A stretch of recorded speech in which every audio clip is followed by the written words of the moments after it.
السلام عليكم. اليوم بهذا الفيديو جبت لكم تصميم مال بيت 100 متر، الواجهة 5 والنزال 20. هنا بالبداية هاي عندنا طارمة، هنا المدخل الأول مال البيت، المدخل الرئيسي، وعندنا منها الاستقبال، وهنا صايرة الصحيات والمغسلة الخارجية. طبعا هاي المبردة المكان مالتها وقتي. هنا هسه ندخل عندنا هذا الاستقبال، العرض مالته 3.5 والطول مالته 5 امتار. هذا الشباك منها صاير على الطارمة، الشباك الثاني صاير بهاي الجهة. طبعا هنا عندنا فتحه مال المبرده هنا صايره. هسه خلينا نشرح على باقي التفاصيل. هنا ندخل من هذا الباب مال الاستقبال الثاني، صاير بهاي الجهه المطبخ مثل ما تشوفون. هذا مكان المطبخ، السينك صاير من هاي الجهه، الطباخ صاير بصفه. هنا الباب مالت المنور، طبعا مكان الغراض والطباخ بعدهن ما مرتبات. المهم هنا عندنا هسه هذا المطبخ، هنا هاي الفاصله بين المطبخ والصاله. عندنا هذه الصاله المساحه مالتها كلش حلوه مرتبه. بهاي الجهه صاير الدرج، جو الدرج عندنا منور، المنور الثاني طبعا هذا المنور يطل على الغرفه على الصاله. هسه خلينا نروح على الصحيات. طبعا هنا الصحيات صايره مقابيل الدرج، العرض مالتها 2.5 بمترين. طبعا القياسات مالتها كلش حلوه بالنسبه لل 100 متر، لازم واحد يضبط القياسات مالته ويستغل المساحه بال 100 متر، لان اي خطا راح يخرب التصميم بالكامل. المهم هسه خلينا نروح على الغرفه الاخيره.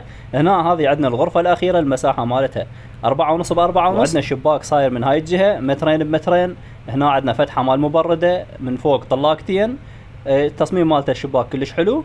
المهم هسه بعد ما كملنا من الطابق الارضي، وهسه خلينا نروح على الطابق الفوق نشوف التصميم مالته شلون. اذا ردتوا التصميم على قناتي باليوتيوب راح تلقون عده تصاميم بالفيديوهات. المهم قبل لا نصعد لي فوق، هذا الشغل مالتنا. طبعا احنا اشتغلنا السيراميك مالت الجدران، اشتغلنا الصاله والمطبخ الجدران مالتها رادها ابو البيت للسقف. وهسه خلينا نصعد لي فوق، تعالوا ويانا. هنا عندنا هذا الطابق الاول، طبعا هذا الباب مسويه ابو المحجر على مود الامان والاطفال. هسه خلينا نصعد هاي الصاله. عندنا هنا الصاله المساحه مالتها كلش واسعه مثل ما تشوفون لل 100 متر. هاي الصاله بالطابق الثاني طبعا كلش حلوه. هنا عندنا شباك يطل على المنور، المنور اللي جوا يطل على المطبخ. هذا مكان المطبخ، فوق صايره صاله، مكان الصاله ايضا صاير صاله. المهم هسه خلينا ندخل على الغرفه هاي الصايره بالواجهيه. منا عندنا هذا الباب على البلكونه. طبعا مساحه الغرفه 4.5 العرض، 5 امتار الطول مالتها. هنا عندنا الشباك الاول هذا بهاي الجهه صاير شباك طلاقتين، من جوا صايره بيه مكان مال مبرده. الشباك الثاني صاير من هاي الجهه ايضا على المنور. وطبعا هذه الارضيه مالتها بورسلين ايراني، اشتغلنا 10 سنتيمات عن الرطوبه، اذا واحد يريد يغسل الغرفه فما راح يتاذى البورق. المهم هسه بعد ما كملنا من تفاصيل هاي الغرفه، خلونا نروح على الغرفه الاخيره. هنا غرفه صايره بالاخير. قبل لا نروح على الغرفه الاخيره، هنا عندنا هذه الصحيات اللي جواها صحيات. طبعا نفس المكان جوا صايره صحيات، فوق صايره صحيات، نفس المكان نفس القياسات مالتها.